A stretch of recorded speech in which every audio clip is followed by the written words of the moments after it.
Welcome to Cape Fear Business Roundtable. I'm your host, Frank Williams, and today we have Heather King Semple with us. Heather is the president of Novant Health's Brunswick Medical Center. And Heather, we appreciate you taking the time to join us today. Absolutely. Happy to be here. Before we jump in, I do want to give a quick promo for our two sponsors, which are two branding partners under one roof here in Leland. They are Pioneer Strategies, a marketing and communication firm, and Pioneer Strategies can help you with anything from web design to digital advertising to traditional public relations to a new logo. So reach out to them if you need help with that. The sister company is Pioneer Specialties, which is a promotional products distributorship. Pioneer Specialties has access to over 1 million products from 4,300 suppliers worldwide. What that means is they can help you find products you don't know to look for, and they'll handle the entire process so that you can focus on running your business and not worry about promotional products. And now that we've gotten that out of the way, we'll jump on in. Heather, thank you again for joining us. We appreciate you taking time out. I know you've probably got a quite busy schedule. It's all good.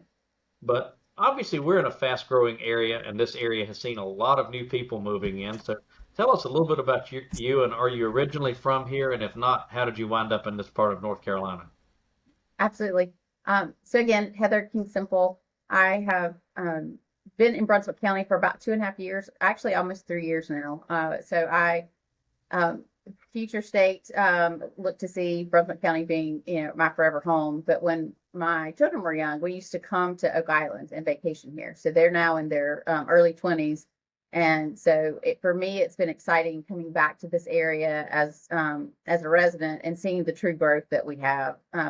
When I first came to the beaches of Brunswick County, Leland really didn't exist as it is today. And so driving back through that space between Oak Island and Wilmington really was eye-opening for me, just to see the true rapid growth that we've had in those past 20 years. So I've been with Novant for over 20 years. Novant's what brought me here to Brunswick County. I was offered an opportunity to come out and to look at the campus here and get to know the team here at the hospital, and just fell in love with the community, fell in love with people, and so have been very grateful to be here and be a part of this community and from the hospital lens. It seems to be quite a trend of people who vacation here and then decide they want to live here. That you are not the only one who has done that, I guarantee you. And I'm one of those few people who actually grew up in the Leland area that lives here now. And you're correct about the growth. When I graduated from high school, Leland was not yet incorporated as a town, and there was absolutely nothing on 17. And to see what it's grown into is certainly an amazing transformation. And you guys are part of that. And I'm sure a little bit later on we'll talk about the new facility you're building here in the Leland Belleville area that we had a groundbreaking for a few weeks ago. But tell us a little bit about what your favorite non-work related thing to do is in this part of the state. I know we're going to talk about work, but what's your favorite thing to do or place to go outside of work in this area? Yeah. So for me, I really like to, I grew up on a farm, and I like to really kind of get my hands in things, and and have kind of be able to tangible results. So I love to take old furniture and just old items and kind of refinish them, repurpose them, and then give those to others, particularly furniture for me. When I was growing up, I didn't have the nicest of homes, and so I didn't really invite kids to come over to my house. And so for me, affordable housing, giving back is really, I guess, kind of one of my passions and platforms. And so I really love to take just an old piece of wood furniture and sand it and stain it and repaint it, and then give it to somebody who can enjoy it. So, That's not only a cool hobby, but also a cool way to help yeah. others. So that's interesting. Well, tell us about your career journey. I believe you started out as a nurse. Is that correct? I did actually started out with Novant Health about 21 years ago. I was a nursing assistant on the labor delivery unit, and really thought that my true passion was going to be pediatrics. I love kids. I still love to be the one sitting in the floor playing with the kids. But I had my first rotation. So I was in living in Winston-Salem at the time. So I had my first rotation at at Brenner's Children's Hospital, and really from that moment on could just not be that mean lady with a needle. So I really had to kind of adjust and back up and go, oh, okay, now what do I want to do? So I ended up becoming a nurse in the critical care areas, and that for me was what filled my cup. it is still, even in my journey through my career, what fills my cup when I'm having a bad day. Then the first thing I like to do is to step away and just go around on patients, and around on our team members. And so nursing is, once a nurse, always a nurse. So it's definitely in my core of who I am. And throughout my career, I've started in the Winston Market at Forsyth Medical Center, and then kind of rose through the ranks within Novant in different varying levels of leadership, to include directors of nursing, chief nursing officer. And then coming to be the president here was really just out of the support that I had from a lot of people within Novant Health. Denise Meehall and John Mann are probably the two that have been there for me and as a mentor, and really kind of helped push me, if nothing else, get out of my own way, to recognize the impact that one can have in really being able to own your space. And so, again, I've been the president here for almost 3 years now, and really just enjoy the work that I do. Community hospitals have my heart. I really enjoy working at the community hospitals where you know your neighbors and you see your neighbors, and they hold you accountable to the work that needs to be done at the hospital. Well, I think it's important. You've been on the front lines of healthcare. I mean, I could not be a nurse. I could not be a doctor. I don't have the stomach for it. I just would not, am not wired that way. And I don't know how many hospital administrators and hospital presidents started out truly in the healthcare side. I think a lot of them may be MDs, but you've actually done the work that you now supervise, and I think that's so important. How does that affect your perspective on the job that you have? So I certainly think that's something that helps me. That's an asset. You know, I I look back in times when I was on working on the floor and I didn't really see leadership. They weren't very present. And so for me, that's something that I always make sure that I'm, show up in the right spaces on days and nights and weekends. It's not just a Monday through Friday, 8 to 5 job. It's also really important for me if I'm going to be building policies and talking through, initiatives that are going to have an impact from the, house down, that I need to be out on the unit getting the insight from the frontline team members. They're the ones doing the work every day, and they're the ones that really make sure they really make us successful in what we do. So I think it grounds me in having that level of experience, and also always puts me back in the lens of the patient. To me, it's not about, Heather Semple. It's about the patient and how we make sure that every decision we make goes back to the care that our patients deserve. I think that's an absolutely very important philosophy, so I certainly appreciate that. And you've already talked a little about this, but tell us what you love about what you do. I mean, you sort of mentioned that a minute ago, but I'd like to hear you restate that. Yeah, I mean, for me, it's all about the impact that we can make. No one chooses to come into the hospital. This is not, where you want to spend your Disney vacation, as opposed to the dollars, right? So most people, when they come into healthcare, they're coming in, but they're scared, they're anxious. It was unplanned. Right. They're being given, potentially life-altering news. And so for me, always really had that level of compassion and empathy for trying to show up and make sure that you can help walk people through the different varying levels of grief, and sometimes it's also the gratitude and the good that comes from it. So for me, community hospitals, you get to know every person, and their story, and that's really important to me. So I see it as it's our job to take care of our patients in our community, but it's also our job to take care of our team members. And in doing that and meeting them where their needs are, then we can also in turn ensure that we're offering the best for our patients. I feel like I can have more of an impact in a small hospital, in the community. I love that I go to the grocery store and one of my neighbors will come find me and want to show me something and ask me my opinion, about their latest rash. So, but I appreciate that, right? It holds us accountable to the people here, and they deserve that. And so I relish the opportunity to continue to have people hold me accountable for the good of Brunswick County, particularly as we are growing so fast.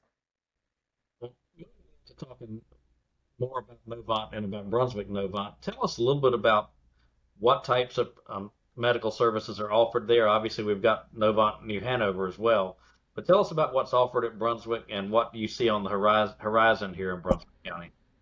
Yeah, Brunswick. So our hospital's been here for a little bit over 13 years on the new campus. And in that time, we've continued to really grow exponentially. So last year in 2024, we had almost 40,000 emergency department visits.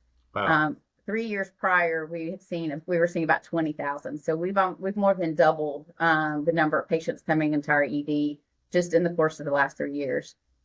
Likewise with births, I think a lot of people think of Brunswick County as where people retire, but we had over 700 babies born here in Brunswick last year, and we're already on target to have more than 800 this year.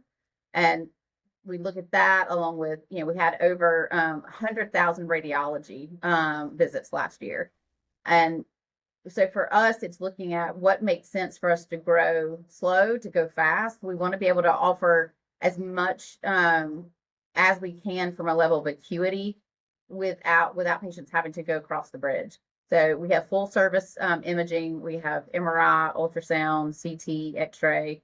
Our outpatient, we have extended our hours until 10 o'clock at night just to try to meet the needs so that patients don't have to wait any greater than about a week and a half to get that visit. We do have a critical care and an intermediate level unit. We have a full service labor and delivery and nursery. And we just recently, as of last year, partnered with UNC Health in Chapel Hill to have neonatal nurse practitioners 24 hours a day. They're staffed here with us as well. So we are certified in Joint Commission when it comes to our stroke care and our cardiac care. What the message that we give to people is, if you think you're having a stroke or a heart attack, you should always call 911, and they're going to get you to the closest hospital. We can stabilize and treat. We just built, a $30 million neuro ICU tower at New Hanover. So it doesn't make sense for us to have, to try to replicate that here, but there are things we can do here. So that's what we're kind of looking at as we grow. We have 5 construction projects just this year that we're working on. One, which I'm probably the most excited about, is going to be our cardiac cath lab. So currently, if you're having a heart attack, if you need a surgical intervention, right now you have to go to New Hanover.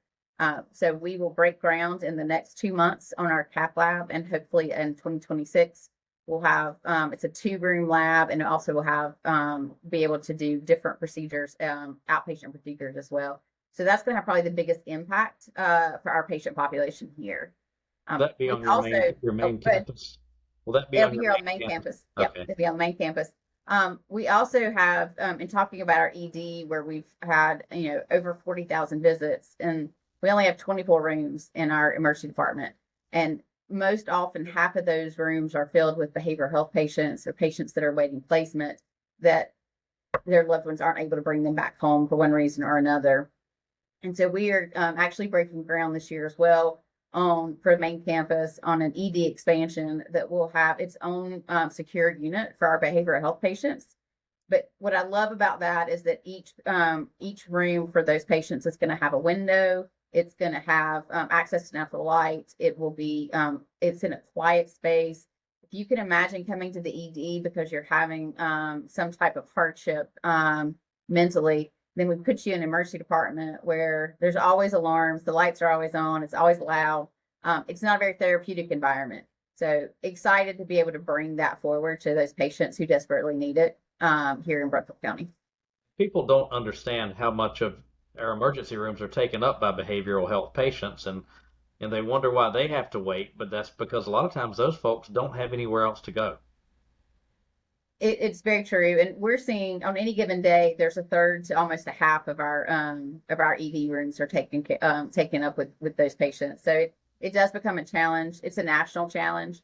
We're also starting to see more and more hardships with those who have limitations such as autism or otherwise, where the families just can't don't know what else to do next, and so they bring them to the emergency department. So we have worked very closely with the county and around the DSS and placement, and trying to make sure that we can, when we do release these individuals out into the community, then they're going to the right place and the safe place for them. What other expansions do you have going? I know you broke ground on a surgical pavilion up here in Leland recently. Tell us about what all's going to be there. Yeah, so we've been excited for our expansion in Leland for some time now. So We hope in either the end of this year or the first of 2026 to open up our outpatient surgical center. So it will have two OR rooms and two procedure rooms. So essentially, you'll have 4 rooms that you can do outpatient surgery in. Uh, for example, last year we had over 5,000 outpatient surgeries here in the hospital, but you still have to come in through the main lobby and you have to come in through the main hospital. One of the great benefits, there's 2 great benefits of having an outpatient facility that truly is outpatient is one, it's just the convenience of care. But you're also not having to walk through the same halls and same areas where there may be greater risk of flu or other inpatient medical illnesses that we have. So that's really important. But it's also much more affordable to have surgery at outpatient area. So just even coming in the hospital, you still get a hospital charge for being in the building. And so really excited to be able to offer more convenient and more affordable care there. And it is currently, the plan is for that to be a full scope. So we'll certainly be doing orthopedics. We'll do ophthalmology, urology. We'll have some GI, some general surgery. So really looking at pulling a lot of volume out of our ORs here so that we can take the lesser acute and move it to Leland, and then we can backfill with the higher acuity here. Again, just trying to keep up with the growth so that patients aren't having to wait weeks on end for surgery. What else do you see on the horizon in Brunswick County? I know you've got a lot going on. Is there anything else we haven't talked about that is on your radar that you want to mention? Uh, I mean, I think growth in general is the overall conversation that we continue to have. And so for us, it's looking at how we can partner with, the school system, how we partner with the county, how do we partner with, the New Hope Clinic and others to try to make sure that we're really meeting the needs of the community and staying relevant within what those needs are. Also feel like one of the conversations that we just started having is really looking at our workforce in general. It's very challenging in Brunswick County. Affordable housing has somewhat become one of my new platforms. So I'm currently working and chairing a team through Novant Health to look at affordable housing both for patients and also for our team members. One of the opportunities that right now is looking at some of the land that we have on this campus and how could we donate the land to then work towards workforce housing.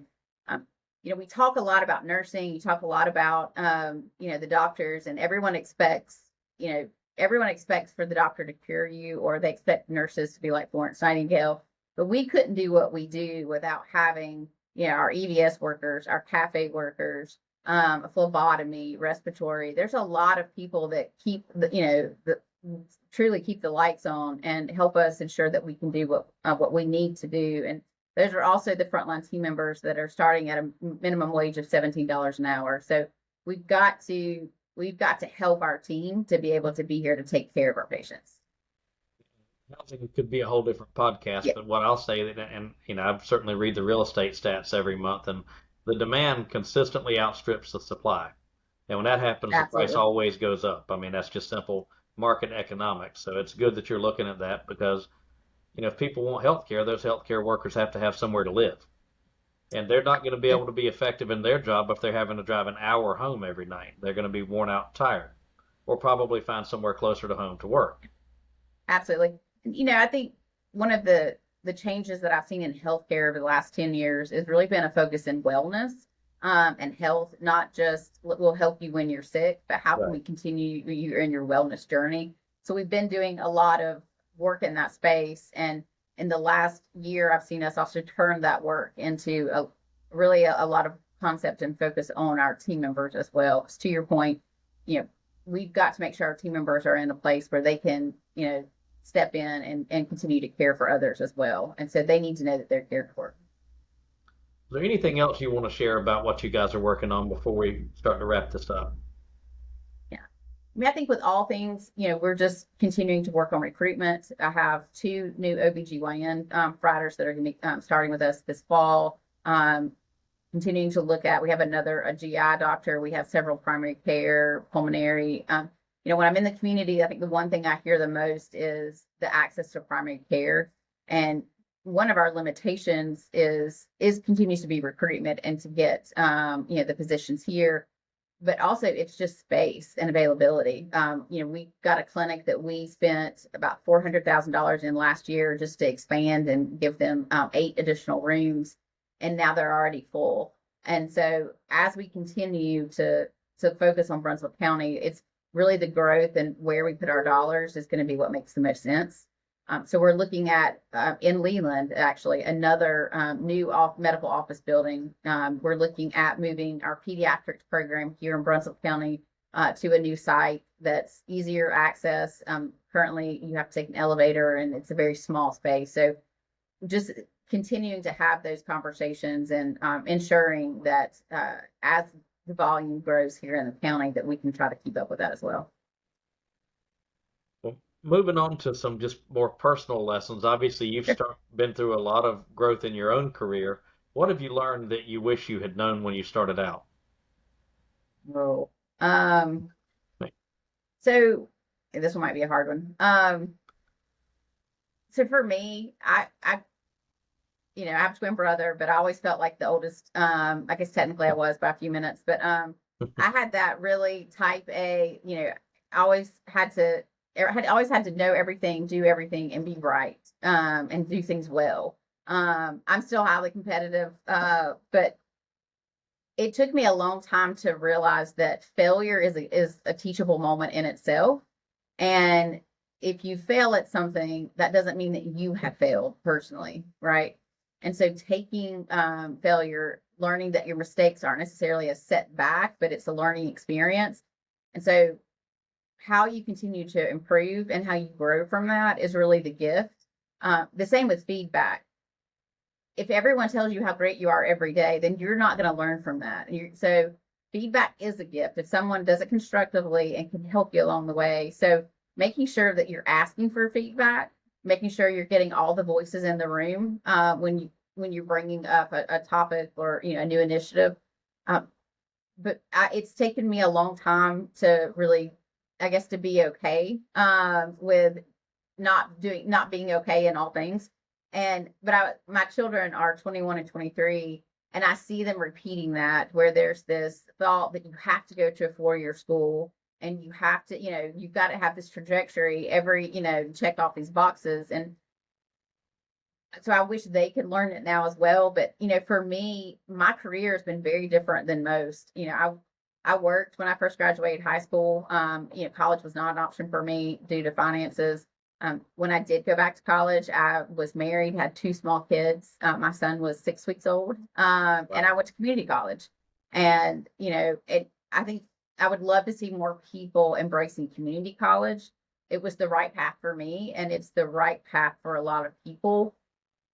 But the youth now, it feels like there's a lot of pressure to do a 4-year degree, and then what? When we have so many great programs within our community college system, and a lot of them are dying out. I think our average age in North Carolina of for plant engineering is in the 50s, right? So we need more people going to the technical schools and coming out, and you can have a really great career. So I think so. The one, I guess, I would tell people again, it's okay to not be perfect and to make mistakes, as long as you own them and you can embrace them and move forward as a teachable moment. But then also, I think we all just need to not be quite so hard on ourselves. And I wish that would be something that we could talk about more with some of the not just, I think, with everybody, but certainly with this generation in their 20s. You have said a lot in just a few statements there, and they're first, and I'm going to talk about a few of the things you said. One, I'm going through a leadership professional development program with my team here at Pioneer Strategies now, and we're doing a series of John Maxwell books, Mm-hmm. and he talks about failing forward.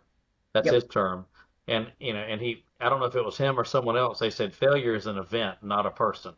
And to your point, every time you fail, you can pick yourself up and do things better the next time. And the only people who don't fail are the ones who don't do anything. Right. If you do anything, you're going to fail, and you learn from it. And I think it was Thomas Edison said, "I didn't fail 900 times on the light bulb. I found 900 ways it didn't work." something to that effect. Yep. And talking about the community colleges, we have such an amazing community college Mhm. in Brunswick County. Cape Fear is an amazing community college over across the river, and Southeastern over in Columbus County. And so many people, when I was in school, it was kind of beaten into our heads, you've got to go get that 4 year degree. And people run up debt and get a degree that does not lead to a job. And I know there's some excellent healthcare programs right here at Brunswick Community College. And people can come out and get a great job and not have the debt. And when I started out at NC State, I thought I knew what I wanted to do, and it has nothing to do with what I'm doing now. The degree I Yep. thought I was going to get completely was different than what I ended up with because I really had no idea what I wanted to do. So what you said about community colleges, that is absolutely great advice for anybody coming up through high school and parents. Just because you got a 4 year degree, that doesn't mean your kid needs one. They might do perfectly well without one. But yeah, you could get me on my soapbox talking about that. So um, a similar question, but if someone came to you and said, I want to start a career in healthcare and they're right out of college, what advice would you give that person who wants to get into the healthcare field? Mhm. I think going into healthcare, it's important for you to stay curious and continue to learn. There's a lot of different avenues within healthcare. I mean, you could be a nurse now and never actually touch a patient with all of the informatics and everything that we have that's going more technology advanced. So to me, I think it's the importance of staying curious as you look at your journey in healthcare for what it may be, because it's going to be different for everyone.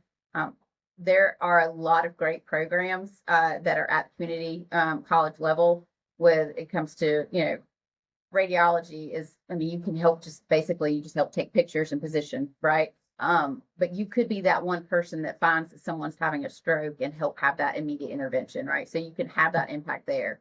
But you could also be the person who writes code for how we chart and document in the computer and find a way to do that in a way that is that helps minimize the amount of time that the team member, the nurse, has to spend on the computer. So then that's more time they give back to patients.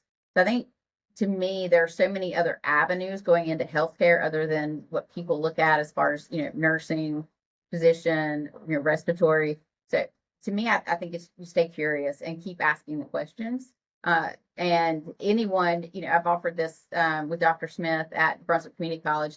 There's anyone that has any curiosity or thinks they may be interested in healthcare, then we would love to have them come to Brunswick and they can, be a volunteer for, here working within the hospital, or they can shadow a leader and just to get a better understanding of what the field is like, in which area they think they may or may not want to be going into. If someone wants to take advantage of that, who do they reach out to or how do they contact you guys? They can reach out to me. They can email me at any time. I'm happy to share that. And your contact info is on the website, I assume. Or It have is. it yet? It Okay, absolutely great. is. Well, one final, going back away from business back to personal questions, and I'll give you a couple of questions and you can pick which one you want to answer. But I like to ask people either what are you currently reading, what podcast do you listen to, or what types of movies or TV shows do you like? So you can pick whichever one of those you want to answer. Yeah, the book I'm reading is not it's not that great. It's called The Mountain Is You. And it's actually a book about not about self-sabotage and not getting in your own way. And so I'm happy to share that information. I'm always trying to read to understand and to do better, be better, particularly from a leadership standpoint. But I am 100% addicted to the true crime, whether it's a podcast or if it's Criminal Minds or NCIS or something on TV. I'm all about. I want to figure out who did it. And so the true crime TV and podcast, I'll take any of them. But I really enjoy watching and listening to that. So Seems like a lot of the guests I've interviewed like the crime shows, and Lori and I watch. I think we've seen just about every NCIS Los Angeles, NCIS New Orleans, CSI Miami. I like to still watch because it's so cheesy, but it's yep, funny. absolutely. And Chicago PD is one of my favorites too. That I is a don't good think one. it's really That's a great one. realistic, but I like it. And I love Blue Bloods. Anything with, I mean, the name Frank Reagan has to be one of the coolest names ever. So I love that show. And Tom Selleck's just an amazing actor and just brings a lot to that show. Well, Heather, Absolutely. thank you for joining us, and we Yeah. certainly appreciate this. And to everyone who's either watching on YouTube or listening, we appreciate you tuning in, and we hope you'll tune in next week. If you want to get notifications about future podcasts, visit our website, capefearbusiness.com, and you can sign up there. And again, Heather, thank you, and we appreciate your time. Thanks, you.